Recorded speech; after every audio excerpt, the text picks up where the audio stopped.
नमस्कार दोस्तों, the vision academy के यूट्यूब चैनल में मैं ब्रजेश सिंह आप सभी का स्वागत एवं अभिनंदन करते हैं। हम लोगों ने हिंदी भाषा में पढ़ रहे थे तो शब्द की प्रारंभ किया था, शब्द का परिभाषा देखा था। अब हम लोग शब्द का वर्गीकरण देखते हैं, शब्दों का वर्गीकरण। ठीक भैया, तो शब्दों का वर्गीकरण देखते हैं। तो शब्दों का वर्गीकरण किया जाता है तो 4 प्रकार के शब्द बताए जाते हैं। अर्थ के आधार पर शब्द के भेद, रचना या बनावट के आधार पर शब्द के भेद, प्रयोग की दृष्टि से शब्द के भेद और उत्पत्ति के आधार पर शब्द के भेद। तो अर्थ के आधार पर शब्द के भेद हम देखते हैं। सार्थक शब्द और निरर्थक शब्द 2 प्रकार के होते हैं। अर्थ के आधार पर शब्द के भेद 2 होते हैं, कौन कौन? सार्थक शब्द और निरर्थक शब्द। और रचना या बनावट के आधार पर, रचना या बनावट के आधार पर शब्द के भेद कितने होते हैं? 3, रूढ़ शब्द, यौगिक शब्द और योग रूढ़ शब्द। यह वीडियो पहले अपलोड हो चुका है, आप लोगों ने देख लिया होगा। फिर प्रयोग की दृष्टि से शब्द के भेद कितने होते हैं? 2, विकारी शब्द और अविकारी शब्द। भैया, विकारी शब्द या अविकारी शब्द। उत्पत्ति के आधार पे शब्द के भेद तत्सम, तद्भव और देशज और विदेशी शब्द। ये आपका एक ग्राफ बन गया। ठीक, आप लोगों के दिमाग पर एक ग्राफ बन गया कि शब्द की रचना कैसे हुई है। तो ये ऑल ओवर आपकी शब्द की रचना होती है। फिर अब चलते हैं अर्थ के आधार पे शब्द के भेद। कहाँ चलते हैं भैया? शब्द अर्थ के आधार पे शब्द के भेद। देखिए, किसके आधार पे? अर्थ के आधार पे। अर्थ हम लिखते हैं, अर्थ में कितने वर्ण हैं? अर्थ में कितने वर्ण है भैया? 1 और 2। कौन? 1 है, एक पहला अ हो गया, दूसरा थ हो गया। 2 वर्ण है। 2 वर्ण का मतलब हम, ये है ट्रिक अपनी याद करने की। क्या है? ट्रिक्स है याद करने की। अर्थात अर्थ के आधार पे शब्द के भेद कितने हो गए? 2। कितने वर्ण है? 2 वर्ण, तो 2 हो जाएंगे। एक हो जाएगा क्या? सार्थक शब्द, और दूसरा क्या हो जाएगा? निरर्थक शब्द। सार्थक शब्द किसे कहते हैं? जिन शब्दों का कुछ न कुछ अर्थ हो, जिन शब्दों का कुछ न कुछ अर्थ हो, वह आपकी क्या कहलाते हैं? सार्थक शब्द कहलाते हैं। जैसे अगर हम कहें खाना, खाना का अर्थ है। खाना के साथ अगर हम वाना कहें तो वाना के कोई अर्थ नहीं है। अगर कहें हम रोटी, रोटी के साथ सोटी कहें तो कोई इसका अर्थ है, तो रोटी हमारा क्या हो जाएगा? सार्थक हो जाएगा। ठीक, पानी कहें तो पानी हमारा सार्थक शब्द है। वाणी कहें तो कोई अर्थ नहीं होता उसका। ठीक, उसी तरह आप देखा कि निरर्थक शब्द, ये सार्थक हो गए। निरर्थक शब्द जिन शब्दों का कोई भी अर्थ ना हो, जिन शब्दों का कोई भी अर्थ ना हो, हमारी व्याकरण में उसका कोई स्थान ना हो, वही शब्द हमारे क्या कहलाते हैं? निरर्थक शब्द कहलाते हैं। जिन शब्दों का कोई भी अर्थ ना हो, अर्थात हमारी व्याकरण में उनका कोई प्रयोग ना हो, उनका कोई स्थान ना हो, वही आपके निरर्थक शब्द कहलाते हैं। जैसे हमने कहा बोटी, बोटी का कोई अर्थ नहीं है। रोटी के साथ बोटी बोलते हैं ना, रोटी बोटी। ठीक, पानी के साथ वानी बोलते हैं ना, तो वानी, पानी तो पानी है, वानी क्या है? ठीक, खाना के साथ साना कहते हैं ना, तो ये क्या है? इसका कोई अर्थ नहीं है। ये है आपके अर्थ के आधार पे शब्द के भेद। फिर चलते हैं रचना या बनावट के आधार पे शब्द के भेद। किसके आधार पे? रचना या बनावट के आधार पे शब्द के भेद। रचना किसके आधार पे? रचना में देखिए 1 वर्ण, 2 वर्ण, 3 वर्ण। रचना में कितने वर्ण हैं? 3। 3 का मतलब हो गया, इसके कितने भाग हो जाएंगे? कितने भेद हो जाएंगे? 3 भेद हो जाएंगे। कौन कौन? इधर देखते हैं, रूढ़ शब्द, यौगिक शब्द और योग रूढ़ शब्द। तो ये वीडियो आप लोगों का अपलोड हो गया है, पिछले वीडियो में आप लोग देख सकते हैं अच्छे से। फिर भी एक बार हम देखते हैं, रूढ़ शब्द किसे कहते हैं? वे शब्द जो वर्णों से मिलके बना है, वे शब्द जो वर्णों से मिलके बना है। ठीक, उसका कुछ न कुछ अर्थ हो, आपके रूढ़ शब्द कहलाते हैं। जैसे अगर हम कहें प व न, क्या कहें? प व और न, ये 3 वर्ण है। तीनों वर्ण को मिला के बना क्या? पवन बना ना। तो ये आपके पवन आपके रूढ़ शब्द है। लेकिन रूढ़ शब्द एक परिभाषा उसके बाद बोलता क्या है कि जो रूढ़ शब्द हो, सब तो बन गया, लेकिन इसको खंडित किया जाए, इसे तोड़ा जाए तो यह वर्णों में टूटे। किसमें? वर्णों में। कैसे टूटे? वर्णों में। प, व और क्या टूट रहे हैं? न। ये 3 वर्णों में। जब ये वर्णों में टूट जाए तो इन वर्णों का कोई अर्थ न हो। ठीक, यौगिक शब्द के अब बात आती है। यौगिक शब्द वे शब्द जो 2 शब्दों से मिलकर बना है, वे शब्द जो 2 शब्दों से मिलकर बना है। ठीक, उसे हम यौगिक शब्द कहते हैं। तो 2 शब्द, जैसे हमने कहा पुस्तकालय, पुस्तकालय।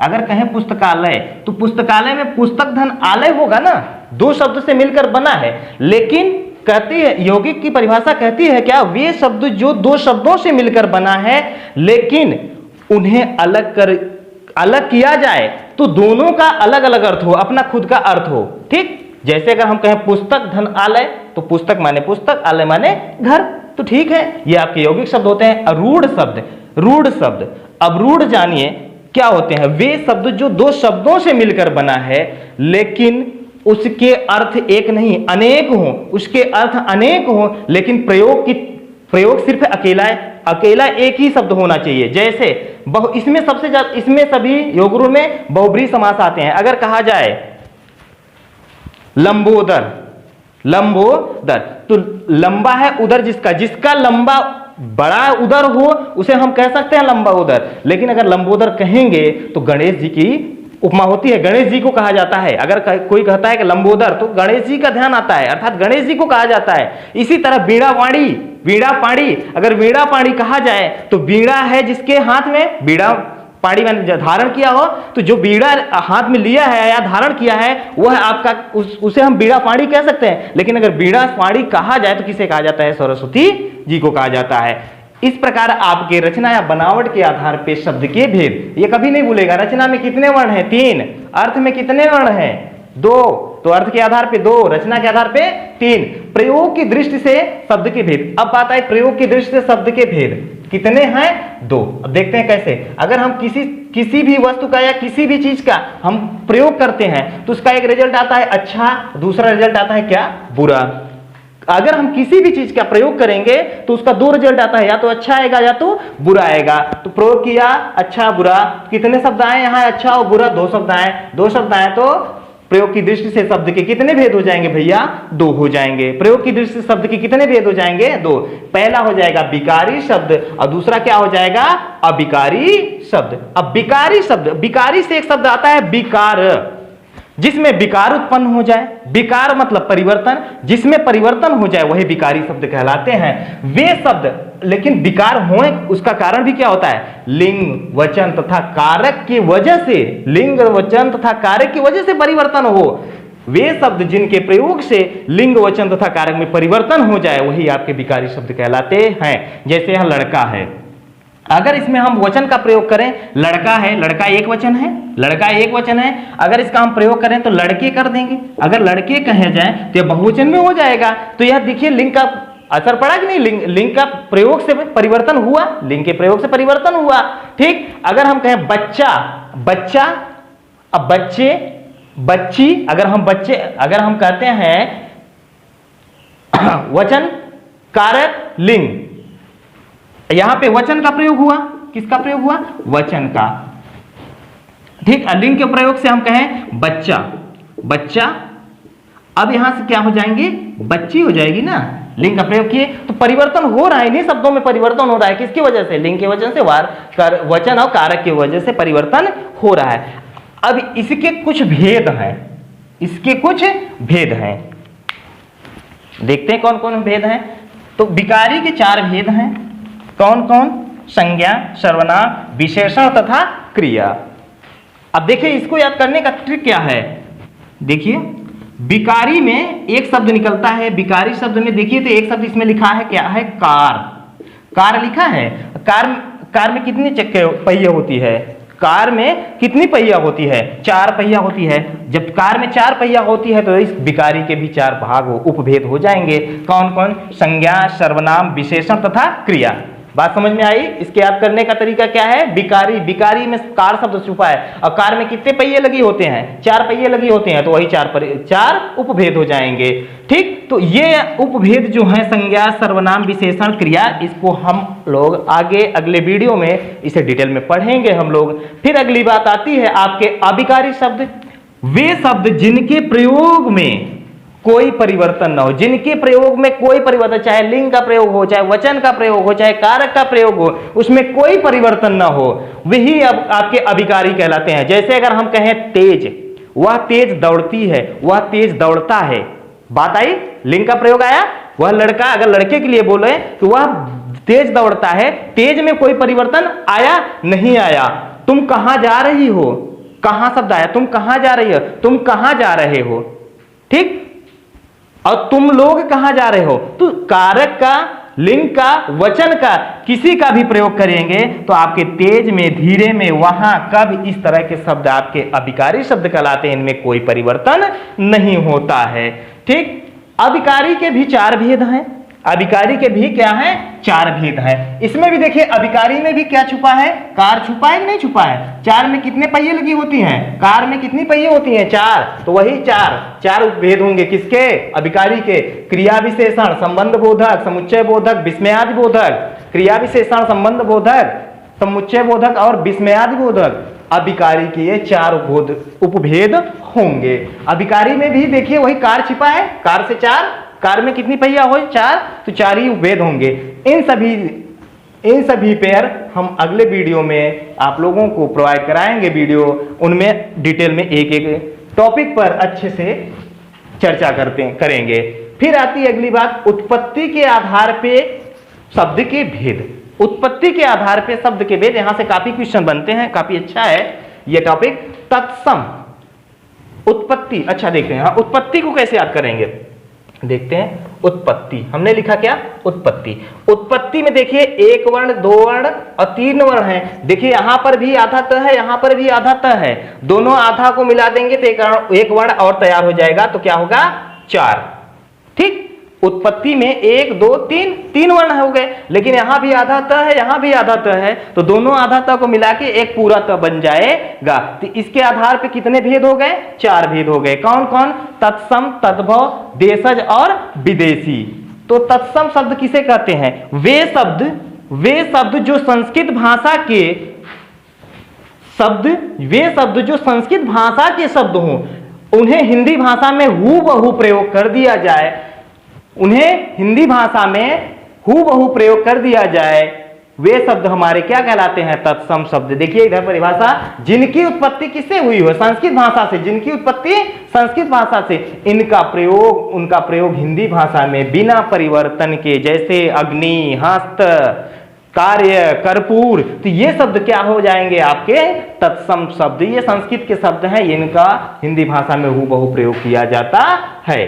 ठीक, तद्भव शब्द आते हैं, अगले आते हैं क्या, तद्भव शब्द, वे शब्द जिनकी उत्पत्ति संस्कृत भाषा से हुई है, वे शब्द जिनकी उत्पत्ति संस्कृत भाषा से हुई है, लेकिन उन्हें तोड़ मरोड़ के हम हिंदी भाषा में आसान बना के प्रयोग करते हैं, उन्हें हम हिंदी भाषा में उसी संस्कृत शब्द को हिंदी भाषा में अपने अनुसार आसान बना के प्रयोग करते हैं, उन्हीं को हम कहते हैं तद्भव। तद माने उससे, भव माने हुआ, क्या हुआ, पैदा हुआ, किससे, संस्कृत से।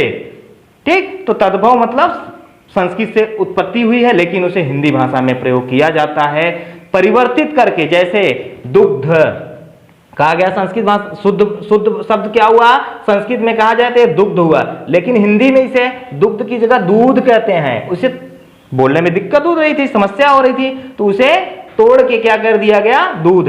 अग्नि कहने में थोड़ी सी समस्या होती है, इसलिए कहें अब ये आग है। कार्य कहें कार्य नहीं, अब ये काम है तद्भव में। हस्त कहें हस्त नहीं है भाई, हाथ है। कर्पूर कहें कर्पूर नहीं है, कपूर है। तो इस तरह से आपके तद्भव और तत्सम शब्द होते हैं। ठीक, अब अगले आपके होते हैं क्या, देशज और विदेशी शब्द। तो देशज शब्द क्या किसे कहते हैं, वे शब्द जो किसी क्षेत्र के में विशेष और किसी क्षेत्र में बोली जाने वाली भाषा हो, वह आपकी देशज शब्द होती है। जैसे कहा जाता है स्टेशन, स्टेशन को क्या कहा जाता है, स्टेशन। देशज, देशज, स्टेशन। वे शब्द जो क्षेत्रीय प्रभाव के कारण, वे शब्द जो क्षेत्रीय प्रभाव के कारण, किसके प्रभाव के कारण, क्षेत्रीय प्रभाव के कारण, क्षेत्रीय प्रभाव के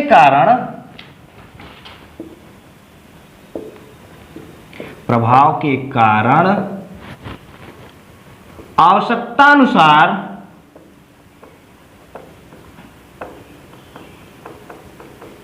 प्रयोग होने वाले आवश्यकता अनुसार प्रयोग होने वाले